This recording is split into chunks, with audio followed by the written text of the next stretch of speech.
Welcome to the Danny Carlson podcast, your resource for growing the business and mindset for a life of unrestricted freedom. Now here's your host, online marketing acrobat, Danny Carlson. What's up, guys? Danny Carlson here from the Danny Carlson podcast, and really excited for this one. This is a friend of mine that I met with her time here in Bali, and we did a lot of acro yoga together and hung out on the beach and all that fun stuff. And she has a really interesting story when it comes to how she gained her location independent freedom. So welcome to the podcast, Sarah Turner. How's it going, my friend? Good. It's good to be here. I'm excited you're doing this. These are important stories. I feel like the best way for other people to find their path to location independence or whatever is to hear other people's stories. So I think it's super important. Yeah, and you were flip-flopping between two really beautiful places too. You're right now in Santa Monica, right on the boulevard over there, beautiful beachfront. And then I met you over here in Bali. So tell me a little bit about your motivations for, what were your motivations to become location independent? Like, why did you want to have that freedom for yourself? Okay. Well, so first, actually, what happened is I realized I wanted to work for myself. I was a researcher and was coming to terms with the fact that if I wanted to move up in my world, I was going to have to go back to school and get a PhD. And I just was really frustrated with how slow things would progress in my life if I continued working for other people, because I'm a hard worker. And I don't know, I just wanted to be able to see that return to me, my work return to me as, with as much as I would put into it. So first, I wanted to work for myself, and I was actually an event planner, and that is not a location-independent job. And I did that for 3 years, and during that time, during the last year of it, actually, I was living with my partner, and we decided to go our own ways. And in that last year, I was living in his hometown while I wrapped up all of my events for the year. And so I was very trapped and couldn't leave. And I became really obsessed with the idea of location independent work. So I just started doing my research. And I actually went to Medellin, Colombia, because I knew that there was a lot of people doing work remotely there. Ended up living with a bunch of really awesome guys. And it was actually, I had been kind of looking at copywriting, but really had a conversation with a guy down there who was copywriting, and just in that moment was like, I really think that's what I'm looking for. And so, that's where it really started. And then I had been writing a little bit before then, doing a little bit of that, but I really just decided to dig in. And yeah, that's kind of my story, being trapped. Yeah, well, I can certainly relate to that as well. Like, that carpentry was the job that I was running away from. You show up to a construction site, often in the pouring rain in the middle of a Vancouver winter, and you show up to that same job site for however many months it takes to get it done, and it gets a little bit crazy for the brain, right? You don't have that freedom to go somewhere else and to have that novelty of changing your workspace, changing the place you're surrounded with. It's just kind of the same mundane thing every single day, right? So tell me, what is it about the location independence that you really love or really drew you to that kind of lifestyle? So I actually have always been really big into traveling. Before I was location independent, I mean, I probably had traveled to maybe 15 or 20 countries. But I would have to take off time. So I would save up money, take off time, or actually a thing I would often do was leave a job and then start a new job on a different project or something to gain. One of my trips was 8 months long, and you can't really take that off. So I just did it in between careers basically. And so I've always loved traveling. I love the perspective it gives me. It always encourages me to grow. It opens my mind. I really am into personal development. And so that's what I love about traveling. So that's really my love for travel is what motivated that. And also being able to, I've always moved, even when I was living in the States, I've lived in 4 different areas. And I wanted to be able to move across the country and not have to worry about finding work. So that's important. Yeah, that's a really good point, is that you can move to these different places and you have your income figured out. You don't have to move if you want to move to a new city and enjoy that new city and explore it and everything like that. You don't have to worry about that. You've got your income sorted out and you can just take your laptop up somewhere and go check it out. So I'm curious, what do you think is your favorite place that you've been? You mentioned Bali and Medellin, Colombia so far. Medellin. Like, I love Colombia so much. I'll be going back there for sure. I said that like without a doubt. I loved it. I love it there so much. But I joke with people, and mostly because a Colombian girl used to say this to me, that I was like secretly Latina. She was like, "You are Latina," and I was like, "I I am can see it. Latina." So I think for me, it's like much more about the culture. I love Colombia because I love Colombians, but mostly. And yeah, so Cuba is another favorite, but it's not so great for location independent work. But, yeah.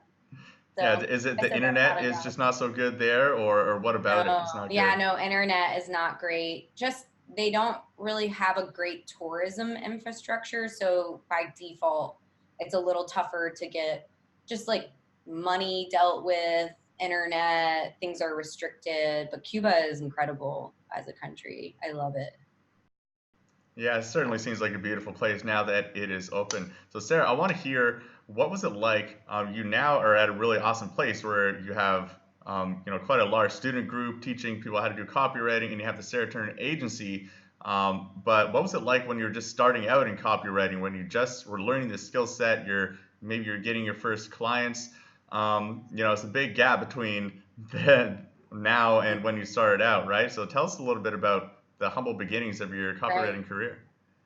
Oh man, I mean, the humble beginnings were really scary and kind of sad, and and fueled with a lot of doubt and just questioning what I was doing every step of the way. I mean, when I really decided to dig into it, I actually had to pull back from having like a real job where I was working, 9 to 5. So I opted instead for a few part-time jobs to break up my time and give myself time to work on my business, which meant like a significant pay cut. I picked up like a serving job again for a little bit even. And yeah, it started out at the bottom. I mean, I was taking really low paying gigs, working for even content mills, working with clients who were just, I mean, honestly, like, it's amazing to me that you can be like verbally abusive in emails. I'm like, you gotta like hit send. Like, you can't even just accidentally talk like a jerk in an email. Like, that is intentional, but dealt with some seriously monstrous clients. And yeah, I was like in credit card debt because I was trying to make it work. So I was, ran out of savings. It was not pretty, but I kind of, I actually, what really helped me was starting to prioritize my time and to make sure that I was only doing like things with my time that was actually contributing to my business when I was like trying to work, obviously. And so that meant cutting back on like a lot of things, like getting help with people responding to emails, not trying to figure out website building when it's not my forte or something I'm good at. You know what I mean? So like even early on when I didn't have the money, I knew that like wasting my time figuring out things that weren't going to ultimately be what I was doing was not a good use of my time. So really prioritizing time, I think, is how I like came out of that. But it was tough. It was not cute. Lots of tears. Yeah, that's certainly a trap that I fell into. I think I'd probably be 1 year ahead of where I am right now if I could have figured out that part you just mentioned a little bit sooner, which is not focusing on the things that you're not good at, hiring someone to build the website, hiring someone to help you out with a lot of the things that you're not good at. And that's something that you started doing a lot sooner than I did by the sounds of it. So was that the next step for you, is getting a few team members to help you grow things out, and just getting like the certain contractors that you're more comfortable with to help you grow to the point that you're at now? Yeah, absolutely. Like pretty quickly on, I would say even within my first year, When I had really low paying clients, what I would do instead of like letting them go completely is I started hiring other writers. So I started hiring other writers. I started, basically like looking for people who were one step behind me. And I focused on getting leads and, building a reputation and client outreach and the things that I knew that, could only be done by me, but also I happened to really enjoy, luckily. And yeah, so very quickly on, I took on, even if like, I wasn't like making money as an agency doing that when the clients were paying that low, but it just allowed me to free up time, which was my number one priority, was freeing up time for the things that had the biggest impact on my business as a whole. So. Yeah, and that is a huge one. And I'd like to hear, I'm always interested to hear what that mentally was like for you. Was it like wrestling away your baby that you worked so hard on and giving that copywriting to someone else to actually do? Or was it a pretty natural process for you to hand it over? Because I know a lot of people really struggle with that part. No, it was really a struggle because well, one, I'm a perfectionist, and it's gotten way better over the years. Like, I'm not saying a perfectionist in a good way, like it's not a good thing. And so it was really hard for me to not have my hands on everything and to, yeah, I don't know, like battling my perfectionism is definitely like a thing like that I've had to work on, but no, so giving out work so that I could continue to grow and also take on more ideal clients, because it wasn't even just, the point of it wasn't growing, but it was really about, at first I was taking any and all work I could get, and I quickly saw and had learned just, I think it's pretty common advice that if you don't, have a focus and an expertise, people are going to be less likely to work with you. And I believe that because I'm that way. I want to work with an expert.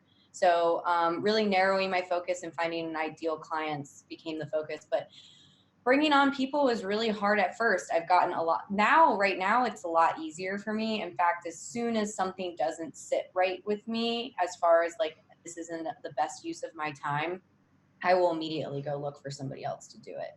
But at first it was just a struggle. And I think the only thing that made me continue to do it was because I understood conceptually how that was beneficial. And I also understood that I really needed to fight back against my perfectionist tendencies, because it just wasn't, at the end of the day, like it's, you gotta like put the work out. And if you agonize over every single detail, like I could agonize forever and it would just never go out. Like, so yeah, I kind of just did it because I knew it made sense to do it, not because it ever it felt right. Only now does it feel right. Now I'm like, oh, time to hire someone. So. Yeah, once you've proven that it's working and it's good, right? Because I know for me in the beginning, I would hire a few people to do some things and it wouldn't be as perfect as I wanted it to. And then I just go back to, oh yeah, no, this is something I need to be doing. And I would just go back to doing it again, right? So not getting, I'm going to say jaded by some bad people, maybe just some bad contractors, not the right people for the job, and just continuing. Maybe you got to find someone different for the job, not just wrestling it back and continuing to be the person who does that job the whole time, right? And I think it takes a while because when you're first starting that process, it can be hard to see how it's going to be faster to pass it off.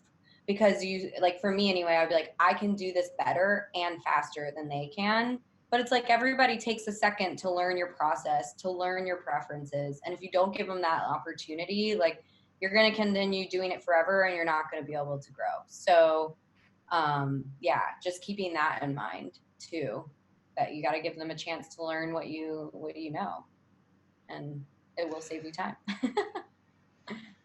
Yeah, and speaking of growth, another really big sticking point or worry point for people starting out in this kind of thing is where you're getting your first clients. Like, where are you finding them? How are you, is there like a reliable method of finding these clients, or is it kind of just here and there and through referrals? Like, tell us a bit about the beginning journey of where you're finding your clients.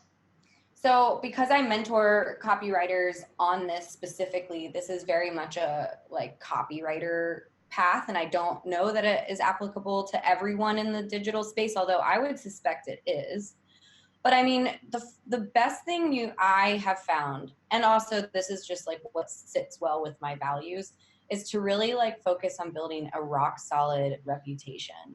And so that looks a lot like you can do that in a lot of different ways. One of my favorite ways to do that is with Facebook groups. So getting into Facebook groups where, well, first of all, identifying like who you really want to be working with. It's always surprising to me how many people are looking for clients, but they don't really have that question answered well.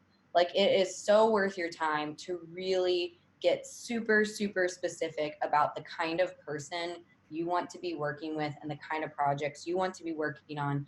Because if something doesn't align with those things, you have to be able to say no. Because it wasn't until I started saying no to things that didn't fit into what I wanted my business to be that I also started to grow. Like, you know, that's just super important. Saying no is equally as important as saying yes. And so, yeah, so really identifying who that ideal client is like that has to be something you put a lot of time and energy into, I think.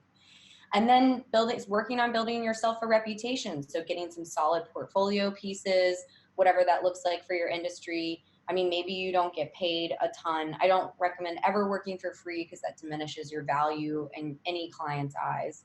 But, you know, getting a few solid pieces for the sake of testimonial and, you know, if you can get numbers, that's always helpful.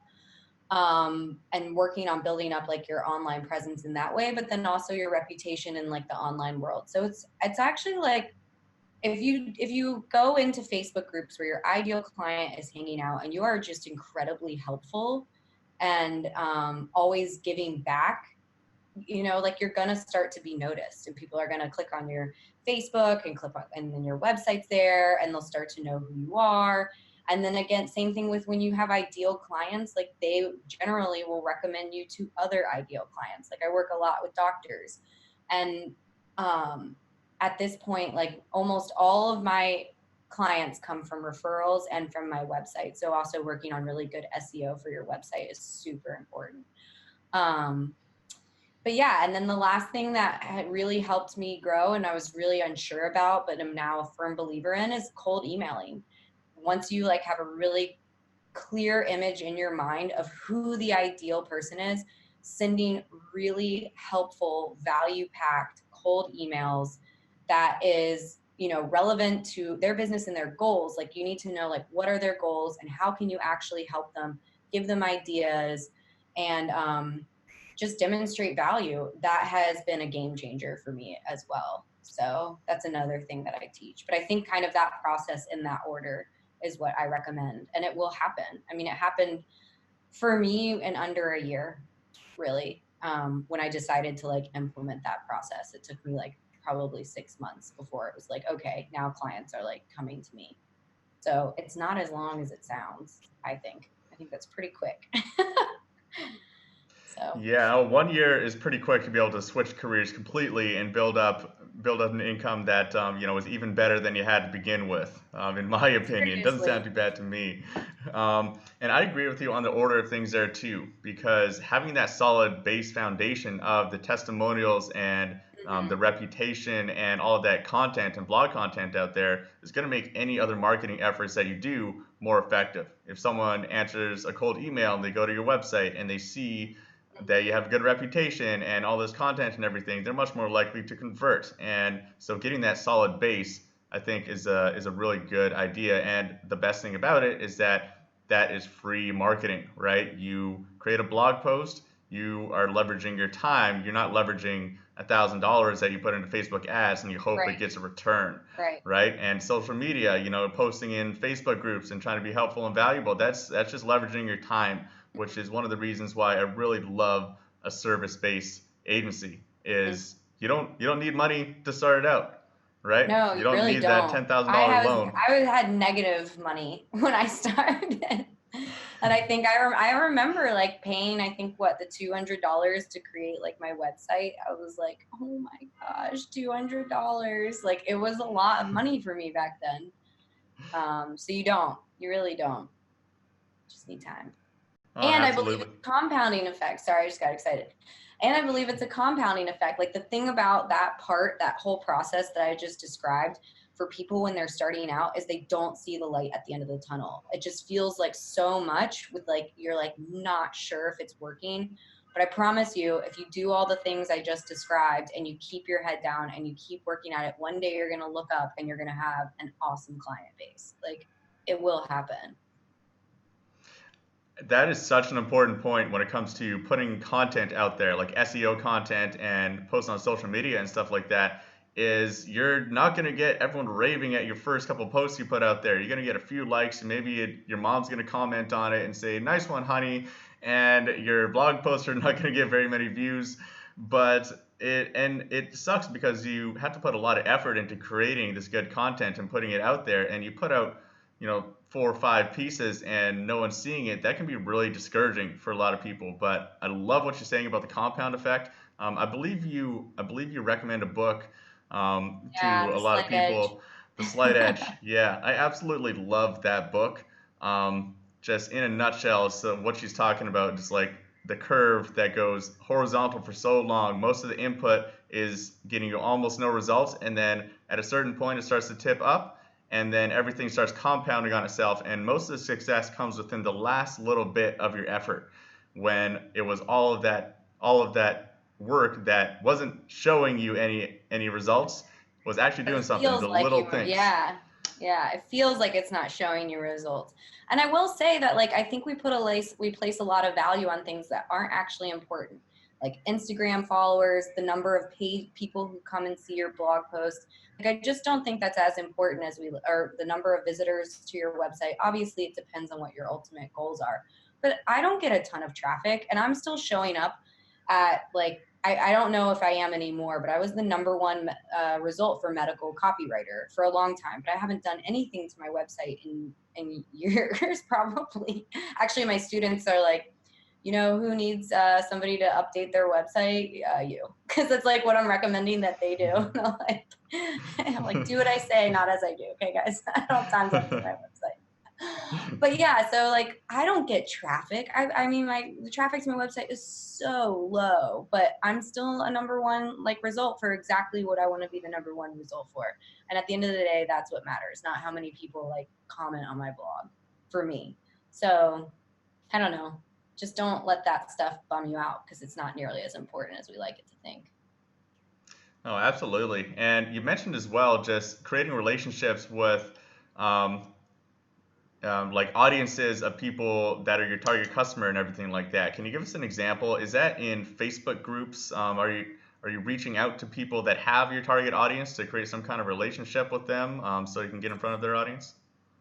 So, so on behalf of like my clients and stuff, we do that within their ideal audience. I also do that I don't do that as much with my students or with other copywriters, but I mean, it's something I've used to do. It's great for research too. But basically the way it looks, sorry to answer your question because I'm like jumping all over the place, is going into Facebook groups where your ideal client is hanging out. Or honestly, another good one is if you find out they're going to like a conference and you go to the conference, or if you don't even have to go to the conference, but you can send them a cold email about what they spoke about in the conference. So just kind of like tapping into what's going on in their life and really getting to know their pain points and showing that you understand what it is they're looking for, what it is, where they're trying to go.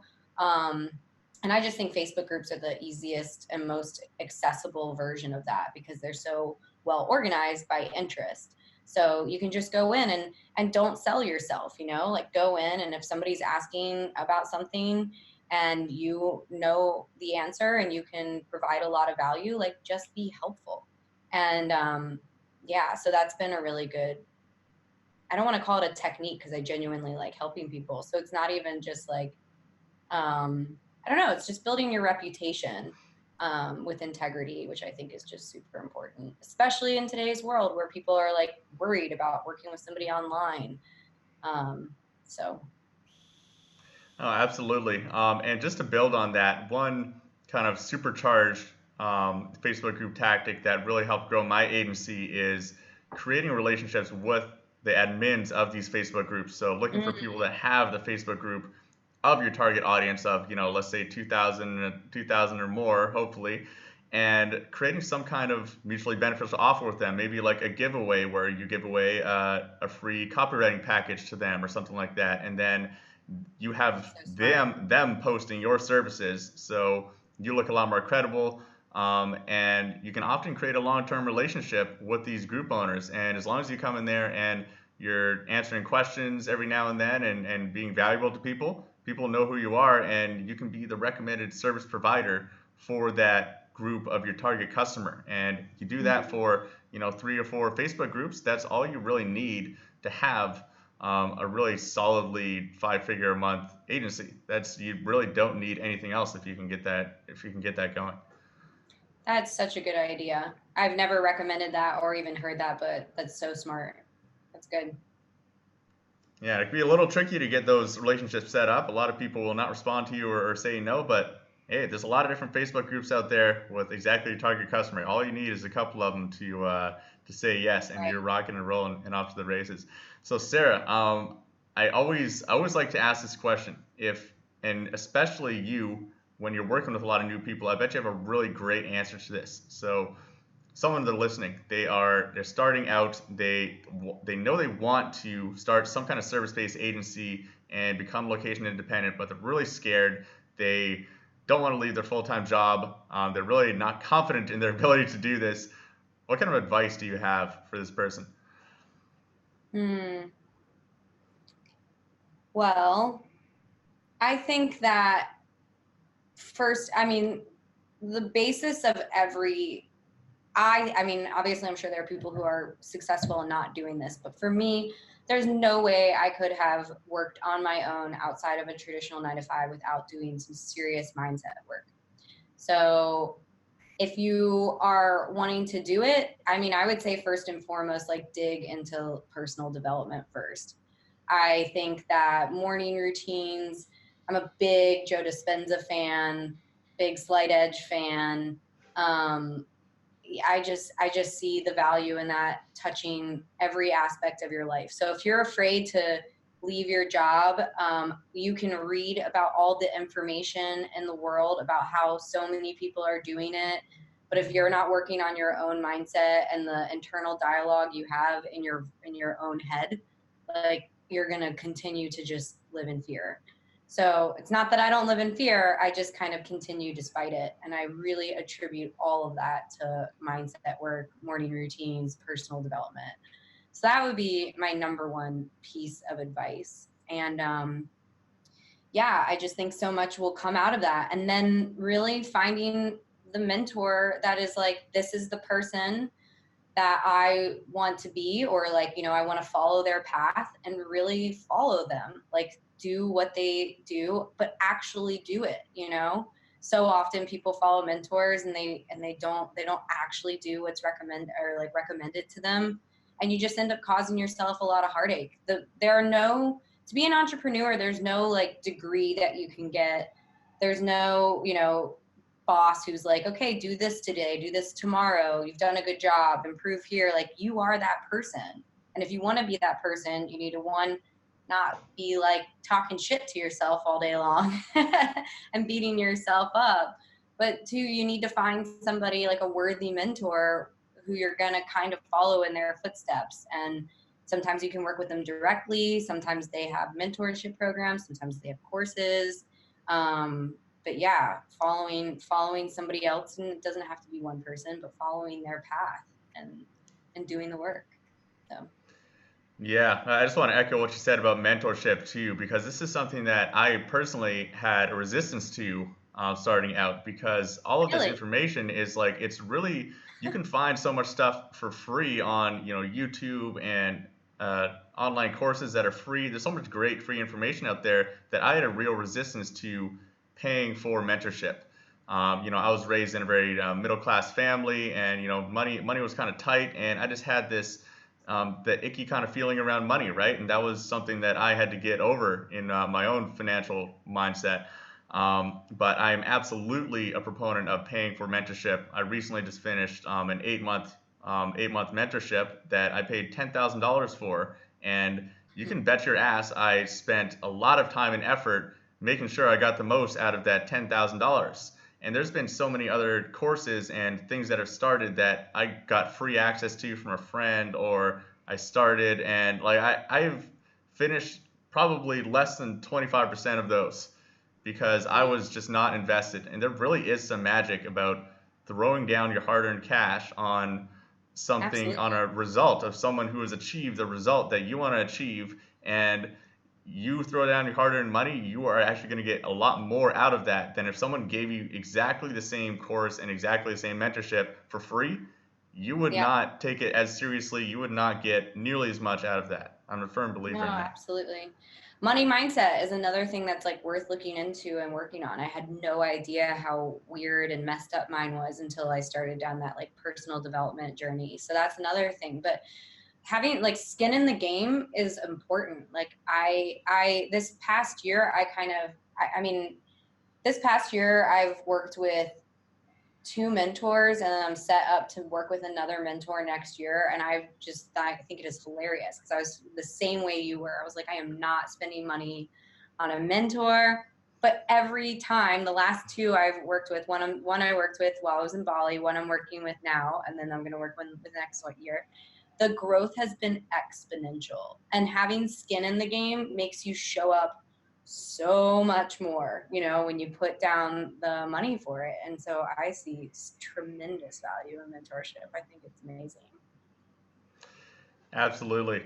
Awesome, Sarah. This has been a really fun interview for me, and I know the people listening just got some really interesting insight into what it's like to be a world traveler, Sarah Turner, kick-asser of life, all over Bali, Medellin, and beautiful, beautiful Santa Monica. Where can people find out more about you or reach out to you online? Oh, that's a good question. Well, I'm most active on Instagram, which is simply Sarah Turner. And then my copywriting course where I help people become copywriters is writeyourwaytofreedom.co. And then my copywriting agency is the Sarah Turner Agency, which is sarahturner.agency.com. So you can find me all those places. Heck yeah. And let me know when you are back over on my part of the world, over here in Bali. We'll play some awesome acro yoga over at the beautiful Udara, overlooking the ocean, and maybe grab a drink over at La Brisa again. Yeah, for sure. Awesome. And guys, if you want the show notes for this episode, please head to dannycarlson.co.